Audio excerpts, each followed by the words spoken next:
லசிமல் இஸ்திக்ஃபார், யார் பாவ மன்னிப்பை வளமையாக்கிக் கொள்கிறாரோ, அதை இறுக்கமாக பிடித்துக் கொள்கிறாரோ, ரப்பிடத்திலே பாவ மன்னிப்பு கேட்பதை விரும்புகிறாரோ, 3 பாக்கியத்தை அல்லாஹ் அவருக்கு தருவான். ஜஅலல்லாஹு லஹு மின் குல்லி தீக்கின் ஹரஜா, எல்லா நெருக்கடியிலிருந்தும் அவருக்கு முதலிலே விடுதலையை தருவான். அவர் உலக ரீதியில் சந்தித்துக் கொண்டிருக்கக்கூடிய நெருக்கடிகள், மனக்குழப்பங்கள் எல்லாத்திலிருந்து முதல்ல அவருக்கு ரிலாக்ஸை கொடுப்பான்.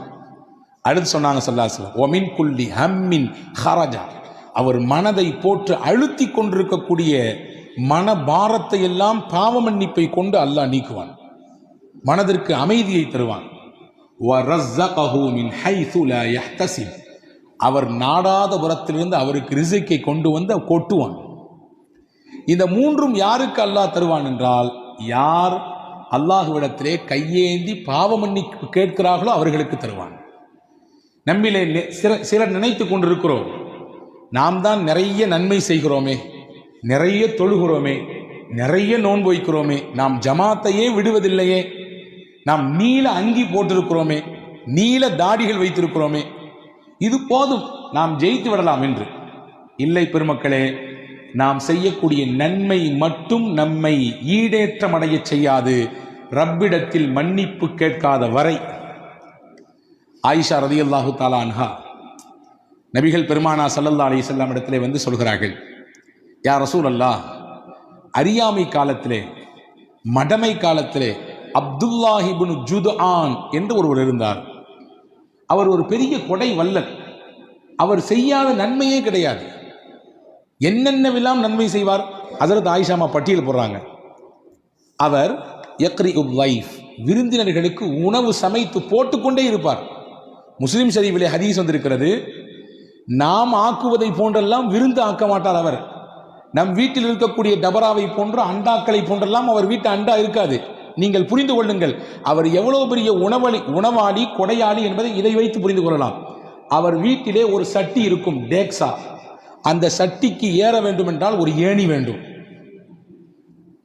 ஏணியை போட்டுத்தான் ஏற வேண்டும் சட்டி, அரிசியை கொட்டுறதுக்கு, சமைக்கிறதுக்கு. அப்படின்னா அந்த அண்டா எவ்வளவு பெருசுன்னு கற்பனை பண்ணிங்க. அந்த அண்டா நிறைய தினசரி உணவு, எல்லாருக்கும் வர்றவங்க போறவங்களுக்குலாம் உணவு போட்டு தள்ளுவார், சாப்பிட வைத்தே சந்தோஷப்படுத்துவார். ஆயிஷாமா சொல்றாங்க. அது மட்டுமல்ல, வயஃபுக்குர் ஆனி, கஷ்டப்படுபவர்களுடைய கஷ்டத்தை எல்லாம் தன் தோள் மேல் தூக்கி பாரமாக போட்டுக்கொள்வார்.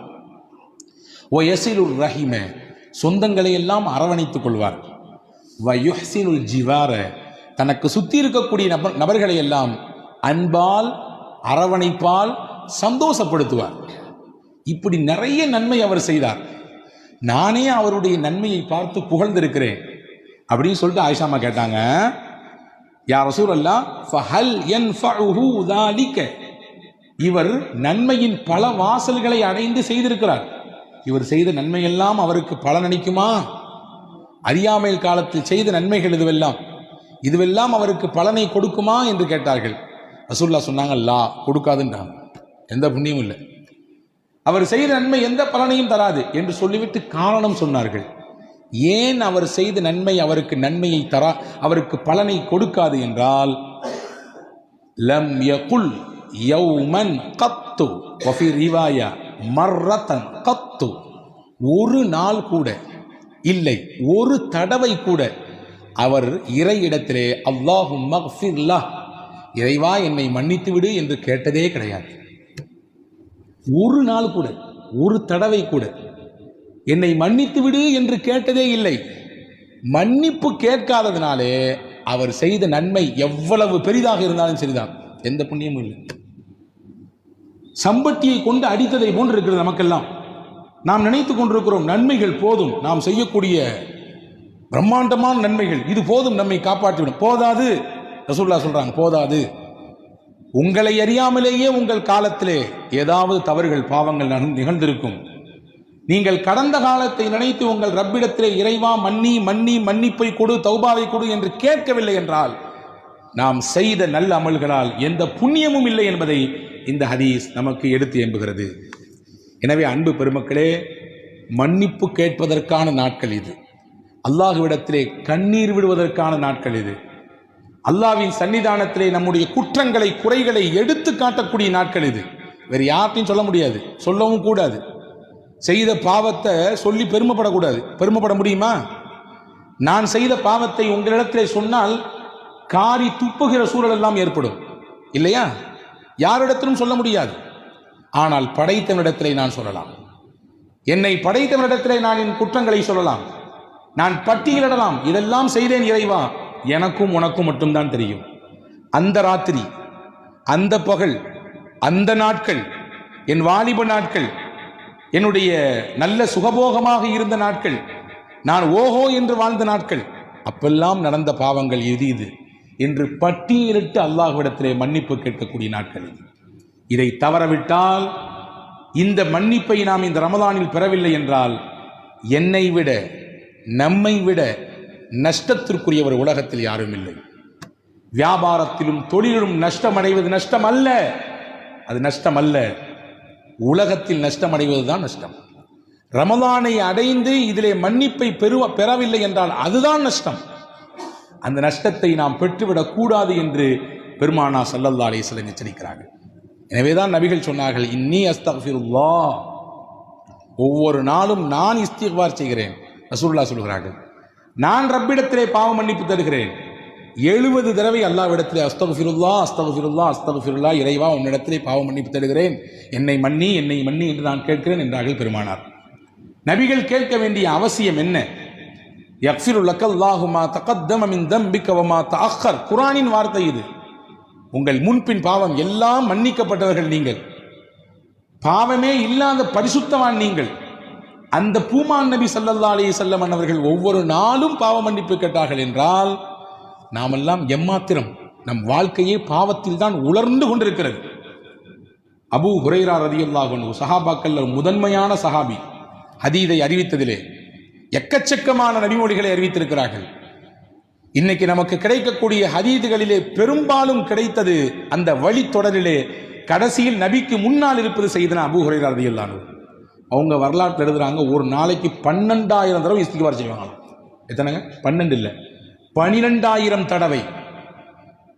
நம்மால் ஒரு நாளைக்கு 100 தடவைக்கு மேலே செல்வதற்கு கூட கஷ்டம். அபூ ஹுரைரா ரலியல்லாஹு அன்ஹு என்ற மகத்தான சஹாபி ஒரு நாளைக்கு 12,000 முறை செய்திருக்கிறார்கள் என்றால், நீங்களும் நானும் எவ்வளவு தூரம் அல்லாஹ்விடத்திலே மன்னிப்பை கோர வேண்டும். மன்னிப்புக்கான வழிகளை நிறைய மார்க்கம் சொல்லித் தருகிறது. இந்த காரியத்தை செய்தால் உங்களுக்கு மன்னிப்பு உண்டு. சமூக அக்கறையோடு சில நேரங்களிலே நாம் செயல்பட வேண்டும். அதுவே நம்முடைய பாவத்திற்கு மன்னிப்பாக பரிகாரமாக ஆகிவிடும். ஹதீஸிலே வந்திருக்கிறது. அலி இப்னு அபீ தாலிப் ரலியல்லாஹு அன்ஹு ஹதீஸை அறிவிப்பு செய்கிறாங்க. ரசூலுல்லாஹ் சொன்னாங்க, மன் கஸ்ஸல மையித்தன், எவர் ஒருவர் இறந்து போன ஒரு மையத்தை குளிப்பாட்டுகிறாரோ சொல்லிட்டு சொன்னாங்க. அடுத்து 2வது, வக்கஃபனஹு, அந்த இறந்த மையத்துக்கு கஃனிடுகிறாரோ. 3வது சொன்னாங்க, வஹன்னதஹு, அந்த இறந்து போன மையத்திற்கு அத்தர் பூசுகிறாரோ. வஹமலஹு, இறந்த அந்த ஜனாசாவை தோளில் சுமந்து பள்ளிக்கு எடுத்துச் செல்கிறாரோ. வஸல்லா அலைஹி, அந்த ஜனாசாவின் இறுதி தொழுகையிலே பங்கெடுத்துக் கொள்கிறாரோ. 5 சொன்னாங்க ரசூலுல்லாஹ். எவர் மையத்தை குளிப்பாட்டுகிறாரோ, குளிப்பாட்டுதல் என்றால் நேரடியாக அல்லது அங்கே பக்கத்திலே ஒத்துழைப்பாக நிற்பது, பயப்பட தேவையில்லை, ஒதுங்கி நிற்க வேண்டிய அவசியம் இல்லை, யாரோ ஒருவர் வந்து செய்வார் என்று நாம் எதிர்பார்க்க வேண்டிய தேவையில்லை, களத்தில் நிற்பவர்கள் செய்யலாம். 2வது சொன்னாங்க கஃன் இடுதல், 3வது அத்தர் பூசுதல், 4வது தோளில் தூக்கி சுமந்து செல்லுதல், 5வது அந்த ஜனாசாவிலே பங்கெடுத்து தொழுதல். சொல்லிட்டு ஒரு செய்தி சொன்னாங்க, வலம் யுஃப்ஷ அலைஹி மா ரஆ, அந்த மையத்தின் எந்த குறையையும் அவர் வெளியே சொல்லாமல் விட்டுவிட்டார். சொல்லவே இல்லை. இருக்கலாம் சில சமயங்களிலே முதுகிலே புண் இருந்திருக்கலாம், பெரிய கீறல் இருக்கலாம், ஏதாவது சில பார்க்கக்கூடாத சில விஷயங்களை அந்த மையத்தின் உடம்பிலே பார்த்திருக்கலாம். எதையுமே அவர் வெளிக்காட்டவே இல்லை, கப் சிப்புன்னு இருந்தார். ரசூலுல்லாஹ் சொன்னாங்க, இந்த 5 செயலும் செய்த இந்த மனிதருக்கு அல்லாஹ் தரக்கூடிய கூலி என்ன தெரியுமா? ஹரஜ மின் ஹதீஅதிஹி மிஸ்ல மா வலதத்துஹு உம்முஹு, அன்று பிறந்த பாலகனை போன்று அவர் மாறிவிடுவார். எல்லா பாவத்தையும் அல்லாஹ் மன்னித்து விடுவார். அன்று பிறந்த பாலகன்றது எதுக்கு பயன்படுத்திருக்காங்க தெரியுமா? ஹஜ்ஜுக்கு பயன்படுத்தாங்க ரசூலுல்லாஹ். கயௌமின் வலதத்துஹு உம்முஹு, ஒருவர் ஹஜ்ஜி செய்கிறார் என்றால் ஹஜ்ஜிலே இருக்கக்கூடிய எல்லா சிரமங்களையும் ஏற்றுக்கொண்டு அந்த குறிப்பிட்ட நாட்கள் மினாவிலே, முஸ்தலிஃபாவிலே, அரஃபாவிலே எல்லாம் முடிந்து அவர் ஊருக்கு வருகிற போது பெருமானார் சர்டிபிகேட் கொடுக்குறாங்க, அங்கீகாரம். கயௌமின் வலதத்துஹு உம்முஹு, அன்று பிறந்த பாலகன். இந்த அன்று பிறந்த பாலகன் என்பதை நீங்கள் அடைய வேண்டும் என்றால், பாவமே இல்லாத பச்சிடம் குழந்தையை போன்று உங்களுடைய நிலைப்பாடு ஆக வேண்டும் என்றால், ரசூலுல்லாஹ் சொன்னாங்க, சமூக அக்கறையோடு இறந்து போன ஜனாசாவில கலந்துங்கன்றாங்க. ஒதுங்கி நின்று வேலைக்கு பார்க்க நிறைய பேர் பயப்படுறாங்க. சொந்த அப்பா இறந்திருக்காரு, குளிப்பாட்டுங்க, எனக்கு தெரியாது, ஐயோ எனக்கு பயமா இருக்கு சொல்லுவதை பார்க்கிறோமா இல்லையா? நகரங்களிலே இது மிகுதி, கிராமங்களிலே முண்டி அடித்துக் கொண்டு வருகிறார்கள். நான் குளிப்பாட்டுகிறேன், நான் கஃன் செய்கிறேன், நான் வந்து தூக்குகிறேன், நான் குளிக்குள்ளே இறங்குகிறேன். பெத்த புள்ள ஓரத்துல வேடிக்கை போறாரு. யாராவது வந்து குளிப்பாட்டுங்களேன், யாராவது வந்து கஃன் புரிங்களேன். எங்க அப்பாவுக்கு வந்து முதல் அந்த அடிக்கழுகக்கூடிய அந்த குளிப்பு கசாப் மாத்திரன்னு சொல்றாங்க, அதை செய்ய வாருங்களேன். இது ஒவ்வொரு முஸ்லீமும் செய்ய வேண்டியது, குறிப்பிட்ட ஒருவருக்கு காசு கொடுத்து செய்ய வேண்டிய பணி அல்ல. சமூகம் புல் வாங்கிக் கொள்ள வேண்டும். அது என்னமோ தீண்டத்தகாத செயலை போன்று இன்று சமூகம் பார்த்து கொண்டிருக்கிறது. ஒவ்வொரு முஸ்லீமும் தெரிந்து வைத்திருக்கக்கூடிய விஷயம். ஏனென்றால் நானும் நாளைக்கு மையத்தான், நானும் நாளைக்கு அதே இடத்தில் போய் இருக்க போகிறேன். என்னையும் ஒருவர் குறிப்பாட்ட போகிறார், ஒருவர் கஃன் செய்ய போகிறார். அதை தெரிந்து வைத்துக் கொள்வதில் என்ன தப்பு இருக்கிறது? அதை செய்வதில் எந்த தயக்கம் இருக்கிறது?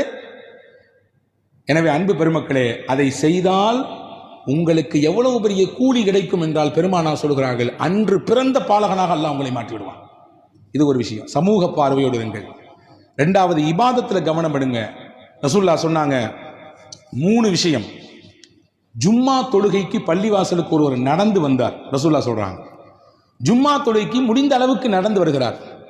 இரண்டாவது சொன்னாங்க, வல் ஜுலூசு ஃபில் மஸாஜிதி ஹல்ஃப ஸலா, தொழுது முடிச்ச பின்னாடி வேக வேகமா எஞ்சி போயிடாம அந்த தொழுத இடத்திலேயே கொஞ்ச நேரம் உட்கார்ந்து இருந்தார். எப்பண்டா இமாம் சாப் சலாம் கொடுப்பாரு எந்திரிச்சு போலான்னு என்பதுதான் இனி நம்மிலே பலருடைய சிந்தனை. ரசூலுல்லாஹ் சொன்னாங்க, தொழுது முடிச்சுட்டு அந்த தொழுத இடத்திலே உட்கார்ந்துருக்கணும். எங்க நீங்க தொழுதீங்களோ அதே இடத்தில் அமர்ந்திருங்கள். 2. 3 சொன்னாங்க, வ இப்லாகுல் உதூஇ ஃபில் மகாரி, மனம் வெறுக்கும் நேரத்திலே ஒதுவ ஒருத்தர் பரிபூர்ணமா செஞ்சார். 3 விஷயம். ஜும்மாவுக்கு முடிந்த அளவுக்கு நடந்து வந்தார், தொழுத இடத்திலேயே அமர்ந்திருந்தார், ஒதுவை மனம் வெறுக்கும் சமயத்திலும் கூட பரிபூர்ணமாக செய்தார். ரசூலுல்லாஹ் சொன்னாங்க, இந்த 3 எவ்வளவு பெரிய பாக்கியம் தெரியுமா? தாலிக ஆஷ பி கைரின் வ மாத்த பி கைரின், இந்த 3ஐயும் அவர் தொடர்ச்சியாக பின்பற்றினால் நலவோடு வாழ்வார், இந்த உலகத்தை விட்டு மரணிக்கின்ற பொழுதும் நலவோடு மரணிப்பார். சொல்லிட்டு சொன்னாங்க, இந்த 3ஐயும் பின்பற்றக்கூடியவர் வக்கான மின் ஹதீஅதிஹி கயௌமின் வலதத்துஹு உம்முஹு, அன்று பிறந்த பாலகடை போன்று இருக்கிறார். பாவத்தை எல்லாம் அல்லாஹ் அழிச்சிடறான். அவர் செய்த பாவத்தை எல்லாம் அல்லாஹ் அழித்து விடுகிறான். அன்று பிறந்த பாலகனை போன்றாகிறார் என்றார்கள் பெருமானா ஸல்லல்லாஹு அலைஹி வஸல்லம். இப்போ பாவத்தினுடைய அழிப்புக்கு நிறைய வழிகள் இருக்கிறது. அதையெல்லாம் தேடி தேடி செய்பவர்களாக நாம் இருக்க வேண்டும். அதே போன்றுதான் ரமதானுடைய விஷயத்தை பற்றி பேசும் பொழுது சொன்னார்கள் பெருமானா ஸல்லல்லாஹு அலைஹி வஸல்லம், மன் சாமஹு வ காமஹு ஈமானம் வஹ்திசாபா, இறை நம்பிக்கையோடு இறைவன் நன்மை தருவான் என்ற ஆதரவோடு, இந்த 2ம் தான் நம்முடைய நோக்கமாக இருக்க வேண்டும். நம்முடைய தொழுகையில், நம்முடைய நோன்பில் இந்த 2ஐ தாண்டி வேறு எந்த பார்வையும் தேவையில்லை. உளப்பூர்வமான இறை நம்பிக்கை, நாம் செய்யக்கூடிய இந்த அமல்களுக்கு என் ரப்பு தான் எனக்கு கூலி தரணும், அந்த எண்ணத்திலே யார் ரமதானில் பகலில் நோன்பிருந்து பிளஸ் சேர்த்து சொல்றாங்க இரவு வணக்கத்தில் பங்கெடுத்தாரோ. நான் எதற்கு இதை அழுத்தி சொல்கிறேன் என்றால், நோன்பு மட்டும்தான் போதும் என்று நினைக்கக்கூடிய நமக்கு ரசூலுல்லாஹ் உணர்த்துகிறார்கள், உங்கள் பாவ மன்னிப்புக்கு நோன்போடு சேர்ந்து இன்னொரு அம்சமும் இருக்க வேண்டும், அதிலும் கவனம் எடுத்துக் கொள்ளுங்கள். அதுதான் இரவு தொழுகை. இரவு தொழுகையும் நோன்பும் சேர்ந்து இருக்கக்கூடியவருக்கு ரசூலுல்லாஹ் கொடுக்கக்கூடிய கிஃப்ட் என்ன? ஹரஜ மின் துனூபிஹி கயௌமின் வலதத்துஹு உம்முஹு, இவரும் அன்று பிறந்த பாலகன், அன்னைக்கு பிறந்த குழந்தையை போன்று, எப்படி குழந்தை அப்பழுக்கற்ற பாவமில்லாத பிள்ளையாக இருக்குமோ பரிசுத்தமாக, அப்படியே நோன்பையும் இரவு தொழுகையும் ரமதானிலே பேணி பாதுகாக்கக்கூடிய மக்கள் அந்த ரமதானை விட்டு விடை பெறுகிற பொழுது பச்சை புள்ள மாதிரி இருப்பாங்க. பாவமே இல்லாத பிள்ளையாக இருப்பார்கள், பாவமே இல்லாத பரிசுத்தவான்களாக இருப்பார்கள் என்றார்கள் பூமான் நபி ஸல்லல்லாஹு அலைஹி வஸல்லம். இப்ப இபாதத்தில் நமக்கு கிடைக்கக்கூடிய மன்னிப்பு, சமூக செயல்பாடுகளில் நமக்கு கிடைக்கக்கூடிய மன்னிப்பு, சின்ன சின்ன விஷயமாக கருதக்கூடிய விஷயங்களில் அதை கவனம் எடுக்கிற பொழுது நமக்கு கிடைக்கக்கூடிய மன்னிப்பு. ஒன்றும் இல்லை, சாப்பிட்றீங்க, டெய்லி நம்ம எல்லாரும் சாப்பிட்றோம். நாம் சாப்பிட்டு முடித்தவுடன் என்ன சொல்லுகிறோம்? சாப்பிட பொழுதும் என்ன சொல்லுகிறோம் தெரியவதில்லை. எதையோ சொல்லிக்கொண்டு சாப்பிடுகிறோம், எதையோ பார்க்கிறோம். சாப்பிட்டு முடிகிற நேரம் பல நபர்களுக்கு சாப்பாடு முடிந்ததா இல்லையா என்பது கூட தெரிவதில்லை, உணர்வதில்லை. ரசூலுல்லாஹி ஸல்லல்லாஹு அலைஹி வஸல்லம் சொன்னாங்க, சாப்பிட்டு முடிச்ச உடனே ஒரு துஆ இருக்குது, ரொம்ப பெருசெல்லாம் இல்லை. அல்ஹம்துலில்லாஹில்லதி அத்அமனி ஹாதா வரஸகனீஹி மின் கைரி ஹவுலி மின்னி வலா குவா. அவ்வளவுதான். யார் ஒவ்வொரு நாளும் உணவு அருந்தியதற்கு பிறகு, இறைவா நீனே எனக்கு இந்த உணவை கொடுத்தாய், என் உழைப்பு என்னுடைய முயற்சி எதுவும் இல்லை, ஒரு கவள உணவு நம் கையில் கிடைக்கிறது என்றால், ஆய்வாளர்கள் எழுதுகிறார்கள், ஒரு கவளம் உணவு நம் கையில் கிடைக்க வேண்டும் என்றால் 32 பேர் உழைத்தால் தான் அந்த ஒரு கவள உணவு கிடைக்கும். ஒரே ஒரு பிடி உணவு எத்தனை பேருடைய உழைப்பு இருக்குது? 32 பேருடைய உழைப்பு இருக்கிறது. அதிலே உழக்கூடியவர், அதை பயிரிடக்கூடியவர், அதை பராமரிக்கக்கூடியவர், அதை நெல்லிலிருந்து அரிசியாக மாற்றுபவர், இப்படி போகுது. அது 32 பேருடைய உழைப்பு. எந்த கஷ்டமும் இல்லாமல் எனக்கு உணவை தந்தாய், என் முயற்சி இல்லை, என்னுடைய திறமை இதில் இல்லை, உனக்கே எல்லா புகழும். அதான் இதான் அர்த்தம். ரசூலுல்லாஹ் சொன்னாங்க, யார் இதை சொல்றாங்களோ குஃபிர லஹு மா தகத்தம மின் தம்பிஹி வ மா தஅக்கர், அவர் முன் பின் செய்த எல்லா பாவத்தையும் அல்லாஹ் மன்னிச்சிடுறான். அல்லாஹ் அக்பர். ஒவ்வொரு நாளும் சாப்பிடும் பொழுது என்னவெல்லாம் சாப்பிடுகிறோமோ அந்த சாப்பாட்டுக்கு பிறகு இந்த துவாவை ஓதிவிட்டால் உங்களுக்கு மன்னிப்பு மொத்தமாக கிடைத்து விடுகிறது, ஹோல்சலாக கிடைத்து விடுகிறது. பெருமானா ஸல்லல்லாஹு அலைஹி வஸல்லம் இப்படி மன்னிப்புக்கான வழி எங்கெங்கெல்லாம் இருக்கிறது என்பதை பெருமானா ஸல்லல்லாஹு அலைஹி வஸல்லம் தேடி தேடி உம்மத்துக்கு அறிவித்துக் கொடுத்திருக்கிறார்கள். எனவே அந்த மன்னிப்பை இந்த ரமதானில் நாம் முழுமையாக பெற்றுவிட வேண்டும். ஒவ்வொரு நாளும் இந்த ரமதானிலே, குறிப்பாக இந்த 10 நாட்கள், நீங்கள் இரவினுடைய பிற்பகுதியிலே, குறிப்பாக தஹஜ்ஜுடைய சமயத்திலே அல்லாஹ்விடத்திலே இருகரமேந்தி துஆ செய்ய வேண்டும். நம் பாவங்களை பட்டியலிட வேண்டும், நம்முடைய தவறுகளை குற்றங்களை இறைவனிடத்திலே ஒப்புக்கொள்ள வேண்டும். அது அல்லாஹ்வுக்கு ரொம்ப பிடிக்கும். என்னுடைய அடியான் நான் செஞ்ச தப்பெல்லாம் ஒத்துக்கிட்டு எனக்கு முன்னாடி அப்படியே உட்கார்ந்துருக்கான் பாருங்களேன் என்று பெருமை பாராட்டுவான். தப்பையெல்லாம் ஒத்துக்கொள்கிறான். நீ இல்லாமல் நான் இல்லை, இறைவா நீ மன்னிக்கவில்லை என்றால் நான் என் கதி அவ்வளவுதான், அழிந்தே போய்விடுவேன் என்று ஒரு அடியான் சொல்லும் நேரத்திலே உச்சபட்சமான மகிழ்ச்சியில் அல்லாஹ் திளைக்கிறான். என் அருளின் மீது எவ்வளவு பிரியம் இவனுக்கு, என் மன்னிப்பின் மீது எவ்வளவு ஆதரவு இவனுக்கு, நிச்சயம் இவனை நான் மன்னிப்பேன் என்று அல்லாஹ் சொல்கிறான். எவ்வளவு பெரிய குற்றம் செய்தாலும், எவ்வளவு பெரிய தவறுகள் செய்தாலும் மன்னிப்பு கேட்கக்கூடியவர்களுக்கு அல்லாஹ் தன் அந்த அருளின் வாசலை, மன்னிப்பின் வாசலை திறந்தே வைத்திருக்கிறான், மூடுவதே கிடையாது. தௌபாவின் வாசல் என்பது மௌத்து, ரூஹு, தொண்டை குழியை அடையும் வரை அல்லாஹ் திறந்து வைத்திருக்கிறான். அதனால கடைசி காலத்தில் பார்த்துக்கலாம்னு சொல்லி அடுத்த வருஷம் ரமதானுக்கு விட்டுறாதீங்க. ஒவ்வொரு வருடமும் கேட்க வேண்டும், ஒவ்வொரு நாளும் மன்னிப்பை கேட்க வேண்டும். அல்லாஹுவின் மன்னிப்பு விசாலமானது என்பதை ரசூலுல்லாஹ் இப்படி விவரித்து காட்டுகிறார்கள். ஒரு ஹதீஸை சொல்லி முடிக்கிறேன். அஸ்தக்ஃபிருல்லாஹ் என்று சொல்லி நாம் பாவ மன்னிப்பு தேடுகிறோம். ஒரு சில வார்த்தைகளை மட்டும் கூட்டி சேர்த்துக் கொள்ளுங்கள். அஸ்தக்ஃபிருல்லாஹல் அலியுல் அதீம் அல்லதீ லா இலாஹ இல்லா ஹுவல் ஹய்யுல் கய்யூம் வ அதூபு இலை. இது ஒரு இஸ்திக்ஃபார், ரசூலுல்லாஹ் சொல்லிக் கொடுத்த இஸ்திக்ஃபார். இங்கே நம்முடைய பள்ளியிலே நாம் இஃப்தாருடைய சமயத்திலே ஜிக்ர் மஜ்லிஸ் நடத்துகிறோம். அந்த சமயத்தில் இந்த இஸ்திக்ஃபார் சொல்லி தரப்படும். அஸ்தக்ஃபிருல்லாஹல் அலியுல் அதீம் அல்லதீ லா இலாஹ இல்லா ஹுவல் ஹய்யுல் கய்யூம் வ அதூபு இலை. இது 3 தடவை ஒருவர் சொல்கிறார். 3 தடவை. ரசூலுல்லாஹ் எவ்வளவு பெரிய கூலி சொன்னாங்க தெரியுமா? 5 பாக்கியம் கிடைக்கும் அவருக்கு. 5 பாக்கியம். வெறும் 3 தடவை தான், வெறும் 3 தடவை. 5 பெரும் பாக்கியம். 1, அவர் போர்க்களத்திலிருந்து புறமுதுகிட்டு ஓடி இருந்தாலும் அல்லாஹ் பாவத்தை மன்னிச்சிடறான். போர்க்களத்திலிருந்து புறமுதுகிட்டு ஓடுறது இருக்க பெரிய பாவத்தில் கட்டுப்பட்டது, 7 பெரும் பாவங்களில் கட்டுப்பட்டது. களத்துக்கு போயாச்சுன்னா பேக் அடிக்கக்கூடாது, பின்னால் வரக்கூடாது, நிற்கணும், வாழ்வோ சாவோ அந்த போர்க்களத்தில் நின்று எதிர்கொள்ள வேண்டும். ஆனால் ஒருத்தர் போர்க்களத்திலிருந்து புறமுதுகிட்டு ஓடிவிட்டார், அந்த பாவத்தையும் கூட அழிப்பதற்கு இந்த ஒரு இஸ்திக்ஃபார் போதும் நாங்கள் சொல்லலாம். 2வது சொன்னாங்க, அவருடைய பாவம் கடல் நுரையளவு பெருக்கெடுத்து இருந்தாலும் சரிதான். கடல் நுரை என்ன முடியுமா, எவ்வளவுன்றது அளக்க முடியுமா? அவ்வளவு இருந்தாலும் இந்த இஸ்திக்ஃபாரை 3 முறை சொன்னால் போதும், அல்லாஹ் மன்னிப்பான். மரத்தின் இலைகள் உலகத்தில் எத்தனை உண்டு எண்ணுங்கள், எண்ணி சொல்ல முடியுமா? முடியாது. அவ்வளவு அதிகமாக அவருடைய பாவம் இருந்தாலும் அல்லாஹ் மன்னிக்கிறான். மணலின் அந்த துகள் எவ்வளவு இருக்கிறது உலகத்திலே? ஒரு கைப்பிடி மண்ணை எடுத்து இது எத்தனை துளிகள் இருக்கிறது எண்ணி என்று ஒரு கையிலே கொடுத்தால் என்ன முடியுமா? எண்ணி காட்ட முடியுமா? முடியாது. ஒட்டுமொத்த உலகத்தின் மண்ணின் துகள்கள் எவ்வளவு என்பதை கணக்கிட முடியாது. அவ்வளவு கணக்கிட முடியாத பாவத்தை, குற்றத்தை ஒருவர் செய்திருந்தாலும் இந்த இஸ்திக்ஃபாரை 3 முறை ஓதினால் போதும், அல்லாஹ் மன்னித்தரான். அடுத்து ஒரு முக்கியமான செய்தி சொன்னாங்க ரசூலுல்லாஹ். வாழ்நாள், உலகம் தோன்றிய நாளிலிருந்து உலக அழிவு நாள் வரை நாட்களின் எண்ணிக்கை எத்தனை? வாரத்தின் எண்ணிக்கையை கேட்டால் நாம் சொல்லுவோம், மாதத்தின் எண்ணிக்கையை கேட்டால் சொல்லுவோம், வருடத்தின் எண்ணிக்கையை கேட்டால் சொல்லுவோம். எங்க அத்தா எத்தனை வருஷம் வாழ்ந்தாருன்னு கேட்டால் வருஷத்தை சொல்லுவோம், 63 வருஷம் வாழ்ந்தாருன்னு சொல்லி. உலகத்தினுடைய நாட்களின் எண்ணிக்கை எத்தனை நமக்கு தெரியுமா? ஆதம் அலைஹிஸ்ஸலாம் தோன்றிய நாளிலிருந்து உலக முடிவு நாள் வரை எத்தனை நாட்கள் இருக்கிறது தெரியாது, எண்ண முடியாது, சாத்தியமில்லை. ரசூலுல்லாஹ் சொன்னாங்க, எப்படி எண்ண முடியாத நாட்கள் உலக வாழ்நாளிலே இருக்கிறதோ அவ்வளவு எண்ண முடியாமல் ஒரு பாவத்தை வைத்திருந்தாலும் இந்த ஒரு இஸ்திக்ஃபார் 3 தடவை சொன்னால் அல்லாஹ் அவருடைய பாவத்தை எல்லாம் மன்னித்து விடுகிறான். சொல்லலாமா? இன்ஷா அல்லாஹ். அல்லாஹ் தௌஃபீக் செய்வானாக. இந்த புனிதமான ரமதானிலே, இந்த மக்ஃபிரத்தினுடைய பத்திலே அல்லாஹ் தன்னுடைய மன்னிப்பை பரிபூரணப்படுத்துவானாக. நம் எல்லோருக்கும் தன்னுடைய அருளையும் தன்னுடைய மன்னிப்பையும் கொடுத்து நம்மை அழகுபடுத்துவானாக, நம்மை தூய்மைப்படுத்துவானாக. எப்படி தங்கத்தை உருக்குகிற பொழுது அழுக்கெல்லாம் வெளியே வருகிறதோ, இப்படி நாம் நோன்பிருந்து நாம் செய்யக்கூடிய இபாதத்தை கொண்டு நம்மிடத்தில் தேங்கியிருக்கக்கூடிய பாவம் என்ற அழுக்கை எல்லாம் அல்லாஹ் நீக்கி விடுவானாக. தூய்மையானவர்களின் பட்டியலில் அல்லாஹ் சேர்த்துக் கொள்வானாக. பரக்கத்திற்காக ஒரு தடவை இந்த சலவாத், இந்த